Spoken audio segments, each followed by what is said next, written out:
எல்லாருக்கும் வணக்கம். நம்ம ஏற்கனவே இயல் 1 பார்த்து முடிச்சிட்டோம். அதே மாதிரி அதில் இம்பார்ட்டண்ட்டான லைன்ஸு, பாயிண்ட்ஸு, எக்ஸ்ட்ரா பாயிண்ட்ஸ் எப்படி கொஷின் கேட்கலாம் அப்படின்னு சொல்லிட்டு முதற்கொண்டு எல்லாமே நான் ஒரு எக்ஸ்ப்ளனேஷன் கொடுத்துருக்கேன். பார்த்துட்டு நெக்ஸ்ட்டு இயல் 2 இன்னைக்கு நம்ம பார்க்க போகிறோம். வாங்க போகலாம். ஸோ அதில் ஃபஸ்ட்டு கொடுத்துருக்கிறது பார்த்தோம்னா சிலப்பதிகாரம். சிலப்பதிகாரத்தை ஏற்றத்தை யார் நமக்கு தெரியும், இளங்கோவடிகள். அதுலேருந்து ஒரு கடவுள் வாழ்த்து பாடல் தான் நம்ம கொடுத்துருக்காங்க. இதில் பார்த்தோம்னா மன்னர் இருப்பாங்க இல்லையா, அவங்கள பார்த்தோம்னா இயற்கையோடு ஒப்பிட்டு ஒரு கடவுள் வாழ்த்து எழுதியிருப்பாங்க. ஃபார் எக்ஸாம்பிள் திங்களை போற்றுதும் சொல்லிட்டும், ஞாயிறு போற்றுதும் மலைன்னு சொல்லிட்டு நிலவு, சூரியன், அதே மாதிரி மலை, இது கூட கம்பேர் பண்ணி ஒரு கடவுள் வாழ்த்து எழுதியிருக்காங்க. இது கேட்கலாம். ஸோ யார் மன்னரை இயற்கையோடு ஒப்பிட்டு கடவுள் வாழ்த்து பாடியிருக்காங்க அப்படின்னு சொல்லி கேட்பாங்க. கேட்டால் இளங்கோவடிகள் அப்படின்னு சொல்லுவோம். எந்த நூலில் அந்த மாதிரி எழுதியிருக்காங்கன்னு கேட்டாங்கன்னா சிலப்பதிகாரம்னு சொல்லிட்டோம். அதே மாதிரி யார் யார் என்னென்ன இதோட கம்பேர் பண்ணியிருக்காங்கன்னும் போது சூரியன் ஃபஸ்ட் லைனாக தெரிஞ்சுக்கணும். ஏன்னா லைனாக கூட இது கேட்டிருக்காங்க, யூனிட் 8 நினைக்கிறேன் அந்த மாதிரி கேட்டிருக்காங்க. ஸோ ஃபஸ்ட்டு என்ன திங்கள் வருதா, ஞாயிறு வருதா, மழை வருதா அப்படின்றத பார்த்துக்கணும். ஸோ இப்படியாக கொஷின் கேட்கறதுக்கு நிறைய வாய்ப்பு இருக்குது. ஓகே. திங்களை போற்றுதும் கொங்கால தாட்சென்னி குளிர்வெண் குடை போன்று இவ் அங்கன் உலகு அளித்தலான். ஞாயிறு போற்றுதும் காவிரி நாடன் திகிரி போல் பொற்கோட்டு மேர்வலம் திரிதலான். மாமலை போற்றுதும் நாமநீர் வேலி உலகிற்கு அவனளி போல் மேல் நின்று தான் சுரத்தலான் அப்படின்னு சொல்லியிருக்காங்க. ஸோ அதுக்கு அர்த்தம் பார்த்துக்கலாம். தேன் நிறைந்த ஆத்திமலர் மாலை அணிந்தவன் சோழமன்னன். ரொம்ப முக்கியம். ஆத்திமலர் மாலையை சூடுறது யாரு? சோழமன்னன். லைன் ரொம்பவே முக்கியம். ஸோ தேன் நிறைந்த ஆத்திமலர், சோழனுக்குரிய மலர் எது, மாலை எது? ஆத்தி மலர். அவனுடைய வெண்கொற்ற குடை குளிர்ச்சி பொருந்தியது. அதை போல வெண்ணிலவும் தன் ஒளியால் உலகுக்கு இன்பம் அளிக்கிறது. அதனால் வெண்ணிலவை போற்றுவோம்னு சொல்லியிருக்காங்க. அதுக்கடுத்து காவிரி ஆறு பாய்ந்து வளம் செய்யும் நாட்டை ஆட்சி செய்பவன் சோழமன்னன். ஸோ காவிரி ஆறு பாயிற அந்த நாட்டை ஆடுற யாரு? சோழமன்னன். So 2 information. காவிரி ஆறு பாயிற நாடை ஆட்சி செய்து சோழமன்னன், அதே மாதிரி ஆத்திமலர் சொல்றது சோழமன்னன். ஓகே. அச்சம் தரும் கடலை எல்லையாக கொண்டு உலகிற்கு மன்னன் அருள் செய்கிறான். அதுபோல மழை வானிலிருந்து பொழிது மக்களை காக்கிறது. அதனால் மலையை போற்றுவோம் அப்படின்னு சொல்லிட்டு அதுக்கு எக்ஸ்பிளனேஷன் கொடுத்துருக்காங்க. பார்த்துக்கோங்க. பாடல் ரொம்ப முக்கியம். இது கேட்டுட்டு எங்கே கொடுத்துருக்காங்க அப்படின்னு சொல்லிட்டு கேட்கலாம். ஸோ நான் சொன்ன கொஷின்ஸ் மாதிரியும் கேட்கலாம். அதுக்கான ஒரு சொல் பொருள் பார்க்கலாம். திங்கள் அப்படின்னா நிலவு, இந்துனால நிலவுன்னு சொல்லுவாங்க. கொங்கு மகரந்தம், அலர் மலர்தல். திகிரி ஆணை சக்கரம், பொற்கோட்டு பொன்மயமான சிகரம். மேருனா இமயமலை. நாமநீர் அச்சம் தரும் கடல். அலினா கருணை. நூல்வெளி. சிலப்பதிகாரம் எனும் காப்பியத்தை இயற்றிய இளங்கோவடிகள் தெரியும். இவர் சேர மன்ன மரபை சேர்ந்தவர். ரொம்ப முக்கியம். இவர் சேர மன்ன மரபை இது பண்ணியிருக்காங்க. ஸோ கடவுள் வாழ்த்துல சோழரை பற்றி பாடியிருந்தாலுமே இவர் சேர மன்ன மரபை சேர்ந்தவர் தான் அப்படின்னு சொல்லிட்டு எதில் சொல்லியிருக்காங்கன்னு சொல்லுவாங்க. ஸோ இவர் சேர மன்ன மரபை சேர்ந்தவன் எதில் சொல்லியிருக்காங்கன்னு கேட்கும்போது சிலப்பதிகார பதிகத்தில் சொல்லியிருக்காங்க. இவரோட காலம் 2ஆம் நூற்றாண்டு அப்படின்னு சொல்கிறாங்க. ஸோ எப்படி கேட்கலான்னா, சிலப்பதிகாரம் எத்தனாவது நூற்றாண்டு சேர்ந்தது காலம் அப்படின்னு சொல்லி கேட்டாலும், இளங்கோவடிகளோட காலம்னு கேட்டாலும் 2ஆம் நூற்றாண்டு. அதே மாதிரி 50 காப்பியங்களில் ஒன்று தான் சிலப்பதிகாரம். நமக்கு நல்லாவே தெரியும். இதுவே அதே மாதிரி முதல் காப்பியம், தமிழின் முதல் காப்பியம் என்னன்னு கேட்கலாம். தமிழோட முதல் காப்பியம் நம்மளுக்கு நல்லாவே தெரியும், சிலப்பதிகாரம். இதுக்கு வேற என்ன பேர் இருக்கு? முத்தமிழ் காப்பியம். ஏன்னா 3 தமிழ், இயல், இசை, நாடகம் 3மே சொன்னதுனால இது முத்தமிழ் காப்பியம். குடிமக்கள் அதாவது மக்களை மக்கள்னா குடிமக்களான, அதாவது அரசரோ மன்னரையோ பாடாம சாதாரண மக்களோட மக்களாக இருக்கிற கோவலன், கண்ணகி பற்றி அவங்கள பற்றி இதனால குடிமக்கள் காப்பியம்னு சொல்கிறாங்க. இப்படிலாம் சொல்கிறாங்க. இன்னும் பல பேர் இருக்குது, அதை நம்ம பார்க்கலாம். சிலப்பதிகாரமும் மணிமேகலையும் இரட்டை காப்பியம்னு சொல்கிறாங்க. ஏன்னா சிலப்பதிகாரம் பார்த்தோம்னா கண்ணகி, கோவலன் அவங்களோட கதை சொல்லுவாங்க, மாதவி அவங்களோட கதை. நெக்ஸ்ட் மணிமேகலையில் பார்த்தோம்னா கோவலனுக்கும் மாதவிக்கும் பிறந்த மணிமேகலையோட கதையை சொல்கிறது மணிமேகலை. ஸோ அதனால் இது ரெண்டும் இரட்டை காப்பியம் அப்படின்னு சொல்லுவாங்க. அதே மாதிரி திங்கள், ஞாயிறு, மலை இயற்கையை வாழ்த்துவதாக இந்நூல் தொடங்குகிறது. கேட்டிருக்காங்க பார்த்தீங்களா? ஸோ அந்த மாதிரி வாழ்த்து பகுதி நமக்கு பாடமாக தரப்பட்டுள்ளது அப்படின்னு சொல்லியிருக்காங்க. அடுத்து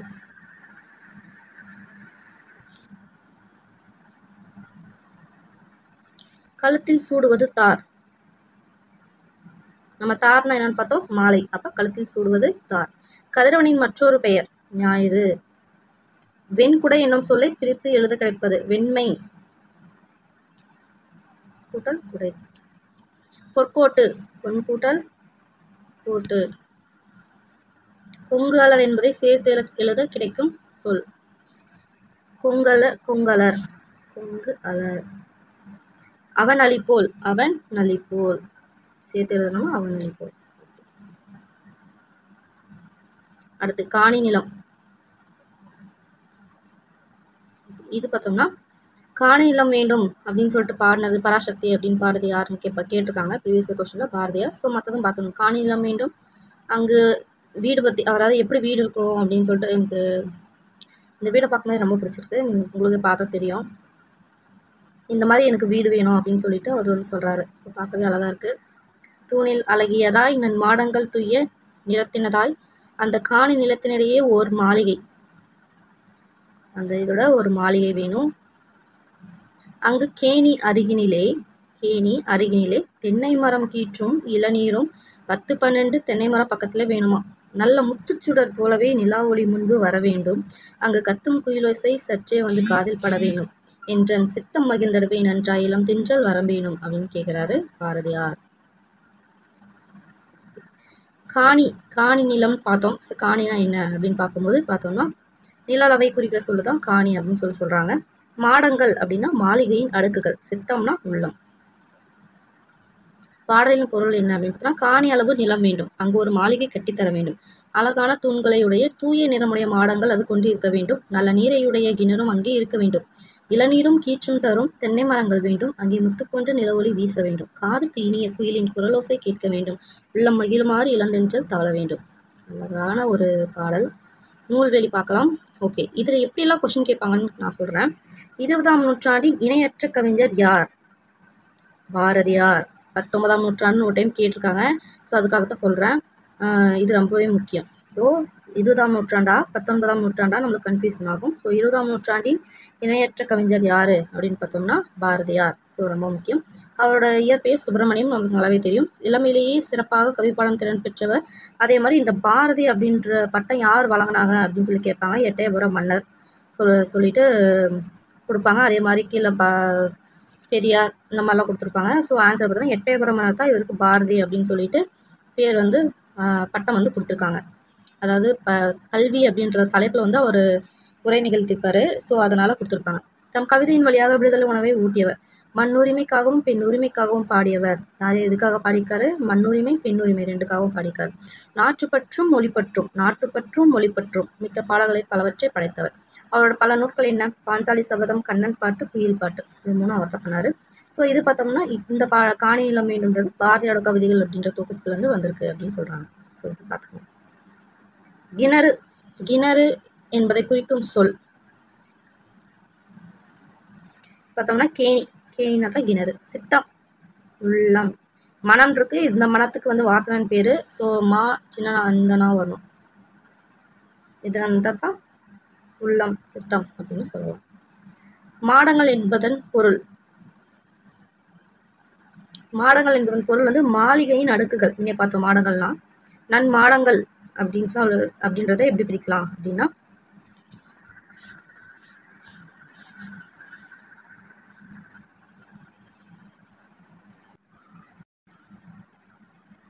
நன்கூட்டல் மாடங்கள் வந்து நன்மை கூட்டல் மாடங்கள் பிரிக்கலாம். நிலத்தின் இடையே என்ற சொல்லி பிரித்து எழுத கிடைப்பது நிலத்தின் கூட்டல் இடையே. முத்துச்சுடர் சேர்த்து எழுதணும்னா முத்துச்சுடர்.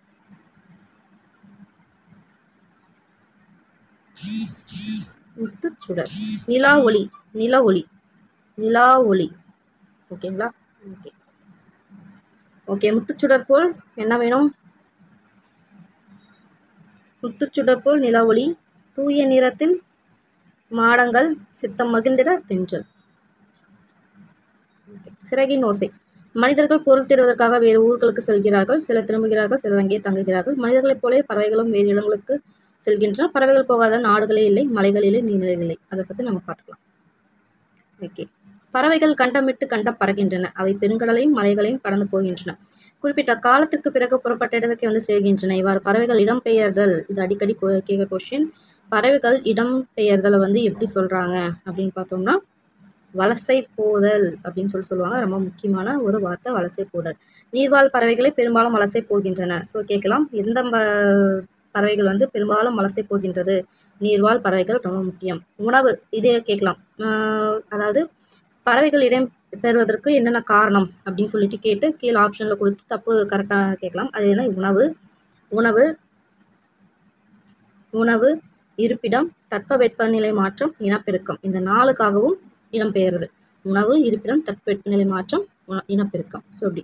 ஸோ இது வந்து எந்த அடிப்படையாக கொண்டு பறவைகள் இடம்பெயர்க்கின்றன இதுவும் கேட்கலாம். ஸோ ஃபஸ்ட்டு நிலா, நெக்ஸ்ட்டு நட்சத்திரம், வானத்தில் இருக்க நிலா, நட்சத்திரம், நெக்ஸ்ட்டு புவியீர்ப்பு புலம், கிராவிடேஷனல் ஃபோர்ஸ், அதை பேஸ் பண்ணி தான் அடிப்படையாக இது பண்ணுது. ஸோ பொதுவாக எந்த இது வந்து எந்த டைரக்ஷன் வந்து எந்த டைரக்ஷன் நோக்கி போகுது அப்படின்னு பார்த்தோம்னா, பொதுவாக பார்த்தோம்னா வடக்கிலிருந்து தெற்கு நோக்கியும், அதேமாதிரி மேற்கிலிருந்து கிழக்கு நோக்கியும், இந்த டைரக்ஷனில் தான் வந்து மேக்ஸிமம் வந்து வலசை போகுது அப்படின்னு சொல்கிறாங்க. ஸோ வடக்கு, நார்த்துலேருந்து சவுத்துக்கும், நெக்ஸ்ட்டு வெஸ்ட்லேருந்து ஈஸ்ட்டு அப்படின்னு போகுது அப்படின்னு சொல்கிறாங்க.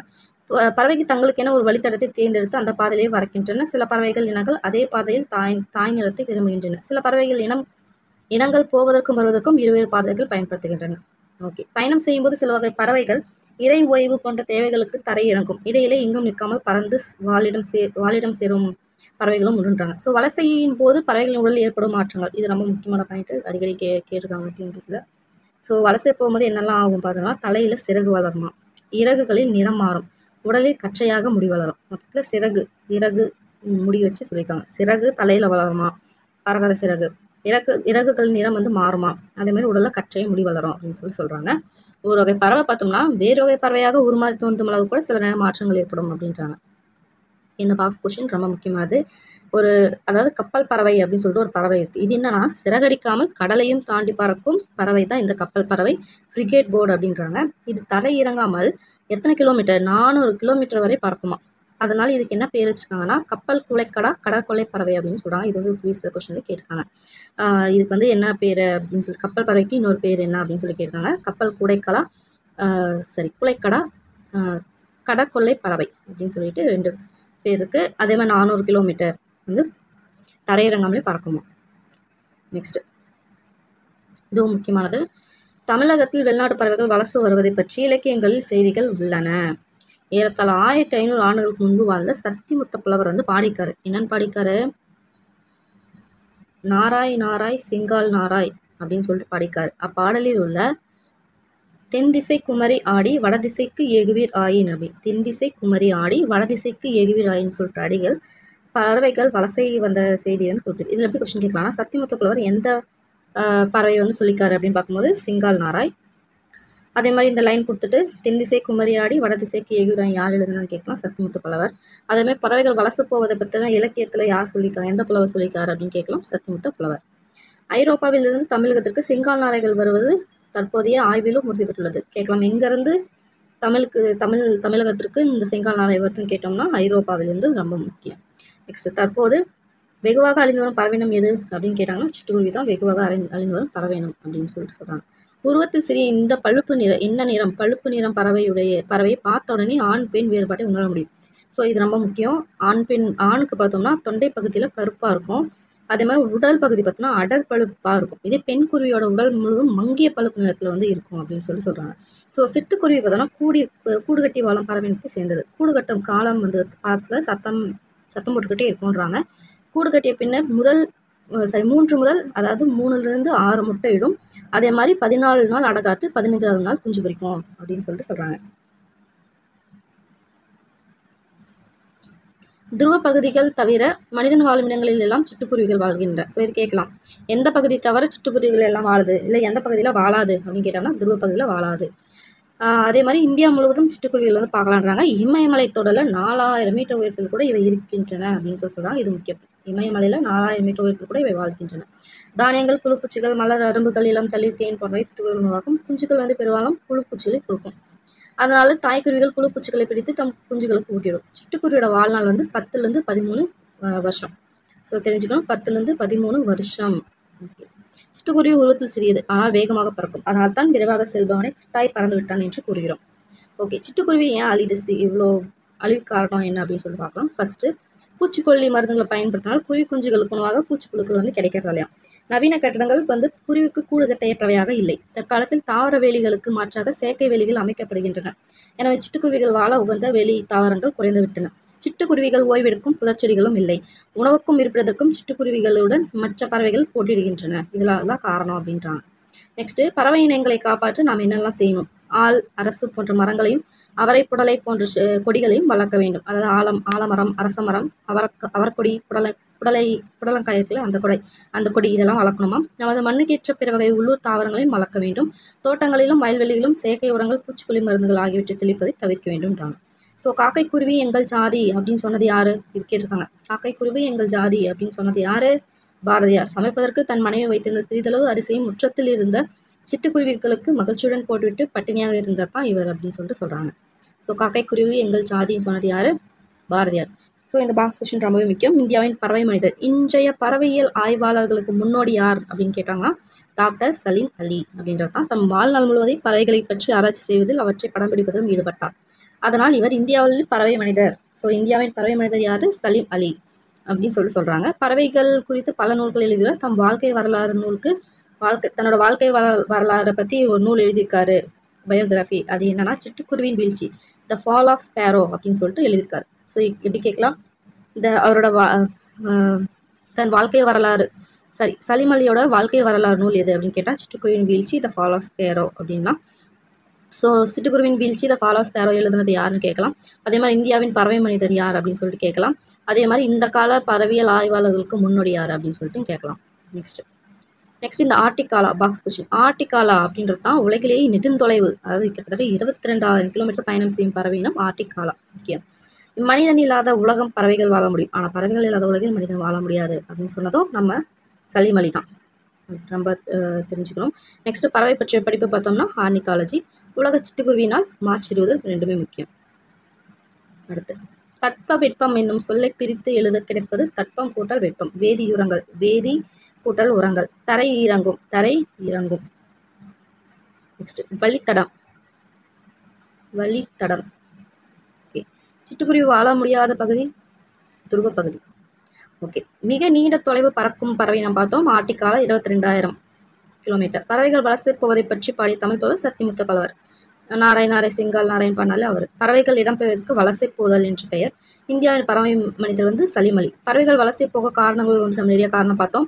இனப்பெருக்கம், தட்ப வெப்பநிலை மாற்றம், அப்புறம் வேற என்ன பார்த்தோம், 4 பார்த்தோம் இல்லையா, உணவு இருப்பிடம், அவ்வளோதான் 4. உணவு இருப்பிடம், தட்ப வெப்பநிலை மாற்றம், இனப்பெருக்கம். ஓகே, இது பார்க்கலாம். பொருத்தமான சொல். மரங்களை வளர்த்து இயற்கையை காப்போம், செயற்கை உரங்களை தவிர்த்து நிலவளம் காப்போம். நெக்ஸ்ட் தமிழகத்தில் வலசை பறவைகளை வருகை குறைந்துள்ளது, மிகுந்துள்ளது. தற்போது சிட்டுக்குருவின் எண்ணிக்கை குறைந்துள்ளது. அடுத்து கிழவனும் கடலும். மனிதன் இயற்கையோடு போராடி கொண்டே இருக்கிறான், சில நேரங்களில் வெற்றி பெறுகிறான். ஓகே, இது வேண்டாம். நெக்ஸ்ட் இந்த பாக்ஸ் கொஸ்டின் ரொம்பவே முக்கியம். கிழவனும் கடலும், the old man and the சீ அப்படின்ற ஆங்கில புதினம் தமிழில் மொழிபெயர்க்கப்பட்டு படக்கதையாக இங்கு சுருக்கி கொடுக்கப்பட்டுள்ளது. இந்த நூல் எப்போ நோபல் பிரைஸ் வாங்கிச்சுன்னு கேட்பாங்க. 1951 எழுதுனது எர்னஸ்ட் ஹெமிங்வே. ஸோ என்ன கதை பேர் என்னன்னா கிழவனும் கடலும், the old man and the sea.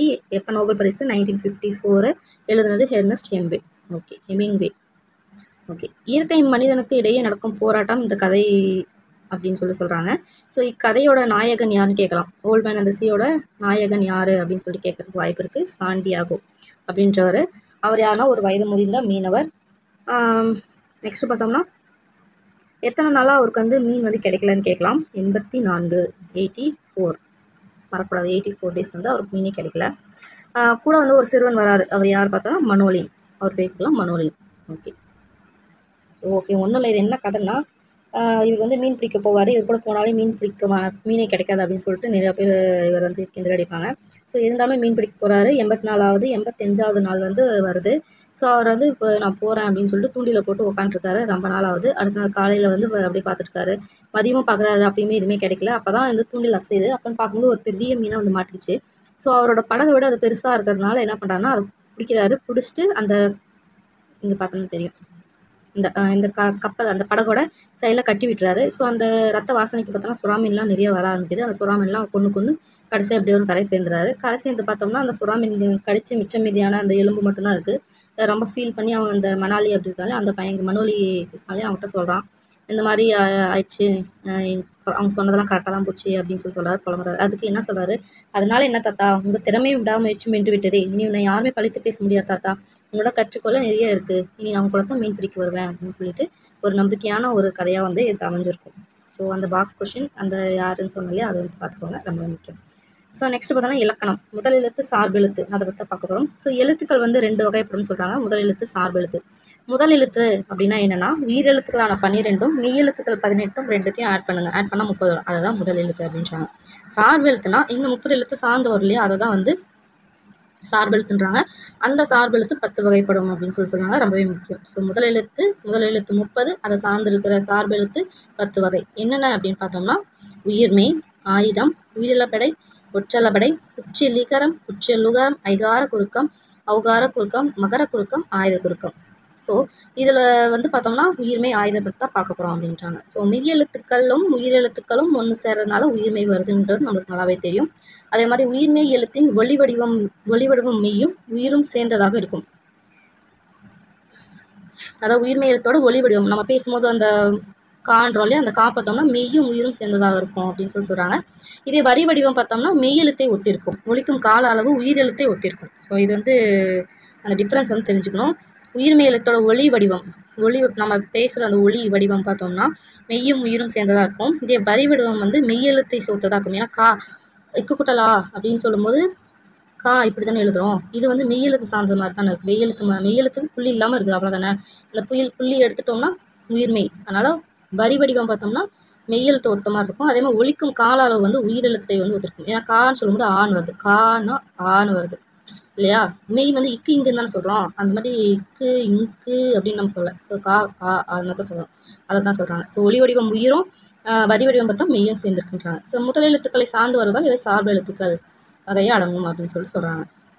Okay, next ஆயுதம் பார்த்தோம்னா மூன்று புள்ளிகளுடைய தனித்த வடிவம் பெற்றது அப்படின்னு சொல்கிறாங்க. ஸோ இது ரொம்ப முக்கியம். நெக்ஸ்ட் பாயிண்ட்டு, இதுக்கு வேற என்ன பேர் எப்படி இருக்குன்னு சொல்லி கேட்கலாம். முப்புள்ளி முப்பார் புள்ளி அக்கேனம் இதெல்லாம் வந்து நம்ம அழகாக ஞாபகம் வச்சுக்கலாம். தனிநிலை அப்படின்றது வந்து கேட்டிருக்காங்க. ஸோ அது வந்து வேறு பெயர்களில் வந்து வரும். முப்புள்ளி முப்பார் புள்ளி தனிநிலை அக்கேனம். நுட்பமான ஒலிப்பு முறையை உடையது.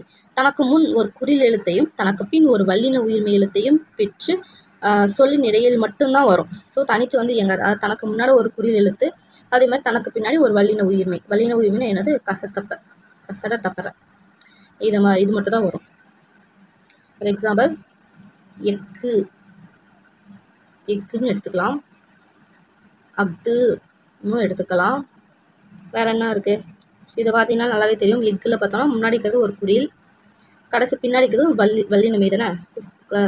கா சாடாதா பரல அதில் வந்து வந்திருக்கிற ஒரு உயிர்மெய், நடுவில் இது ஒன்று வந்திருக்கு. அதேமாதிரி அக்தில் பார்த்தோம்னா முன்னாடி ஒரு குறில், கடைசியில் பார்த்தோம்னா ஒரு வல்லினமை, நடுவில் வந்துருக்கு. தனித்து இயங்காது. அதே போல் கூட ஒன்று வந்து வரும். அதே மாதிரி நெக்ஸ்ட்டு முதல் எழுத்துக்களாக்கிய உயிரையும் மெய்யையும் சார்ந்து இயங்குவதால் ஆயுத எழுத்து சார்பெழுத்து. அவ்வளோதான், முடிஞ்சு போச்சு. இதுதான் வந்து விஷயம்.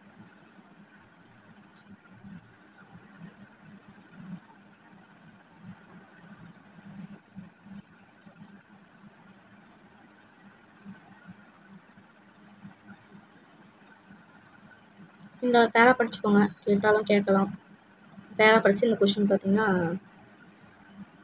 எதனை இயற்கை என்கிறோம், இப்பத்தியில் உள்ள இயற்கையை வர்ணிக்கிறதுனா எதை இயற்கை என்கிறோம் அப்படின்றத பார்த்துக்கோங்க. ஓகே. பறந்து விரிந்து இருப்பதால் கடலுக்கு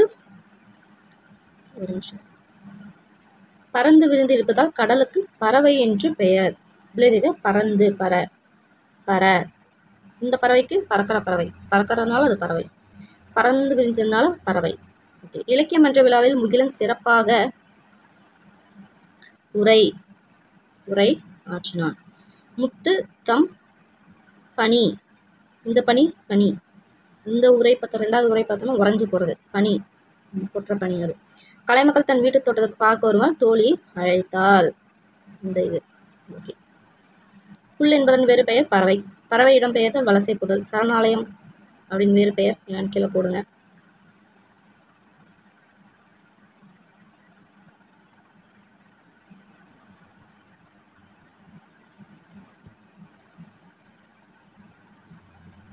ஓகே, இது பாருங்க. இரட்டை காப்பியங்களுள் ஒன்று.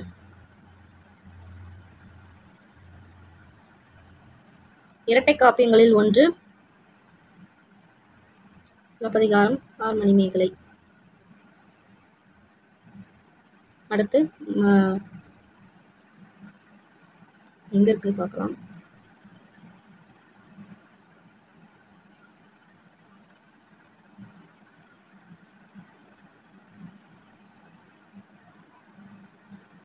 ஸோ இரட்டை காப்பியங்களில் ஒன்று மணிமேகலை. அடுத்து முதல் எழுத்துக்கள் எண்ணிக்கை 30.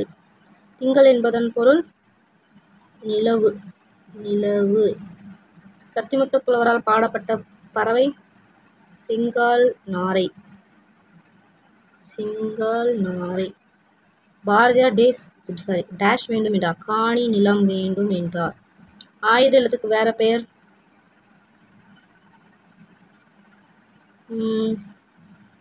தனிநிலை. அக்கேனாம் கலைஞருக்கு தனிநிலை. ஓகே, அவ்வளோதான் முடிச்சு. கலைச்சொல் இது முக்கியம். கண்டம் காண்டின. தட்பவெப்பநிலை கிளைமேட். ரெண்டுக்கும் வித்தியாசம் பார்த்துக்கோங்க. தட்பவெப்பநிலைனா கிளைமேட், வானிலைனா வெதர். வெதருக்கும் கிளைமேட்டுக்கும் வித்தியாசம் தான். நெக்ஸ்ட் வலசைனாவே தெரியும், மைக்ரேஷன், வலசை போதல். புகலிடம் சாங்சுவரி. புவியீர்ப்பு புலம்னா கிராவிடேஷனல் ஃபீல்ட். ஓகே, இது இரண்டும் முடிஞ்சிச்சு. ஓகே, அதில் வந்து திருக்குறள் இருக்குது, அதையும் பார்த்துக்கலாம். ஸோ ஓகே, கடவுள் வாழ்த்து. ஃபர்ஸ்ட் கடவுள் வாழ்த்துல எனக்கு அகர முதல எழுத்தெல்லாம் ஆதி பகவான் முதற்றே உலகு. அது அகரமே எழுத்துக்களுக்கு தொடக்கம், அதுபோல் ஆதி பகவானே உலகுக்கு தொடக்கம். வான் சிறப்பை பற்றி சொல்கிறாங்க. விண்ணின்றி பொய்ப்பின் விரிநீர் வியனுலகத்து உள்நின்று உடன்று பசி. அதாவது மழை உரிய காலத்தில் பெய்யாது போனால் உலகத்து உயிர்கள் எல்லாம் பசியால் துன்புறும். உண்மைதானே? அந்த கரெக்ட் டைமில் வந்து மழை பெய்யலைன்னா பயிர் விளையாது, பயிர் விளையலைன்னா யாருக்கு சாப்பாடு கிடைக்காது, பசியால் துன்புறும் அப்படின்றதும் கரெக்டு தான். கெடுப்பதும் கெட்டார்க்கு சார்பாய் மற்ற அங்கே எடுப்பதும் எல்லா மழை. உரிய காலத்தில் பெய்யாது கெடுப்பதும் மழை தான், உரிய காலத்தில் பெய்து காப்பதும் மழை தான். நெக்ஸ்ட் நீத்தார் பெருமை. செயற்கரிய செய்வார் பெரியார் சிறியர், செயற்கரிய செய்கள் அதவர். அதாவது முடியாத செயலை முடித்து காட்டுபவர் பெரியர், முடியாது என்பவர் சிறியர். முடியாதது வந்து முடியாத செயலை முடிச்சு காட்டுறது தான் பெரியவங்க, முடியாதுன்னு சொல்றவங்க சிறியவன்றாங்க. மக்கட்பேறு. தன்மின் தம் மக்கள் அறிவுடைமை மாநிலத்து மண்ணுயிருக்கு எல்லாம் இது. அதாவது தம்மை விட தம் பிள்ளைகள் அறிவுடையோர் அப்படின்னா மக்களுக்கு அதுதான் மகிழ்ச்சி அப்படின்னு சொல்றாங்க. ஈன்ற பொழுதின் பெரிதுவக்கும் தன் மகனை சான்றோன் என கேட்ட தாய். தன் பிள்ளையின் புகழை கேட்ட தாய் பெற்றெடுத்த போது அடைந்த மகிழ்ச்சியை விட பெருமகிழ்ச்சி அடைவார். நெக்ஸ்ட் அன்புடைமையை பற்றி சொல்றாங்க. அன்பிலாக்கு எல்லாம் தமக்குரியர் அன்புடையார் என்பும் உரிய பிறக்கு. அன்பு இல்லாதவர் எல்லா பொருளும் தமக்கே என்பர், இதே அன்பு உடையவர் தம் உடம்பும் பிறக்கு என்பர். நெக்ஸ்ட் அன்பின் வலியது உயிர்நிலை அப்திலாருக்கு இன்பு தோல் பொறுத்த உடம்பு. அதாவது அன்பு இருப்பது தான் உயிருள்ள உடல் மாதிரியா, அன்பு இல்லைன்னா வெறும் எலும்பும் தோல் இருக்கிற ஒரு இது அப்படின்றாங்க. இனிவை கூறல். பணிவுடையான் இன்சொல்லல் ஆதல் ஒருவருக்கு அணியல்ல மற்ற பிற. அதாவது பணிவும் இன்சொல்லுமே ஒருவருக்கு சிறந்த அணிகலன், மற்றவங்களாம் அணிகலன், மற்றதெல்லாம் அணிகலன் இல்லை அப்படின்றாங்க. பணிவும் இன்சொல்லும். நெக்ஸ்ட் இனிய உளவாக இன்னாத குரல் கனி இருப்ப காய்க்க வந்தற்று. இனிய சொல் இருக்கும்போது இன்னா சொல் பேசுவது, கனி இருக்கும்போது காயை சாப்பிடுவோம் நிறைய அப்படின்னு சொல்லிட்டு சொல்றாங்க. நூல் பார்க்கலாம். 2000 ஆண்டுகளுக்கு முற்பட்டவர் யார்? திருவள்ளுவர். 2000 ரொம்ப முக்கியம். இக்காலத்துக்கும் பொருந்தும் வாழ்க்கை நெறிகளை வகுத்து சொன்னது யார்? திருவள்ளுவர்.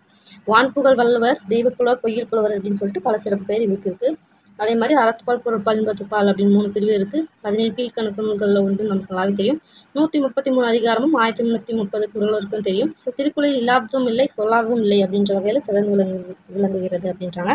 திருக்குறளுக்கு உலக புதுமறை, வாயிறை வாழ்த்து முதலிய பல சிறப்பு பெயர்கள் வழங்குகின்றன. 100க்கும் மேற்பட்ட மொழிகளில் திருக்குறள் மொழிபெயர்ப்பு அப்படின்றாங்க. ஸோ குறிப்பாக பார்த்தோம்னா 107 அப்படின்னு சொல்லிட்டு நம்மளுக்கு நல்லாவே தெரியும். மக்களுக்கு மகிழ்ச்சி தருவது என்ன பார்த்தோம்னா அறிவுடைய மக்கள். ஒருவருக்கு சிறந்த அணி எது? இன்சொல். இனிய உளவாக இன்னாத குரல் கனியிருப்ப காய் கவர்ந்தற்று. அன்பிலார் எல்லாம் தமக்குரியர் என்பர், தமக்குரியர் அன்புடையார் என்பும் உரிய பிறகு. ஓகே, அவ்வளோதான் முடிஞ்சது. இயல் 2 முடிஞ்சது. நெக்ஸ்ட் பார்த்தோம்னா இயல் 3 இந்திர உலகம். ஸோ ஃபுல் அண்ட் ஃபுல் வந்து ரோபோஸ் இதை பற்றி நம்ம படிப்போம். ஸோ அதை பற்றி நெக்ஸ்ட் வீடியோவில் பார்ப்போம். பாய்.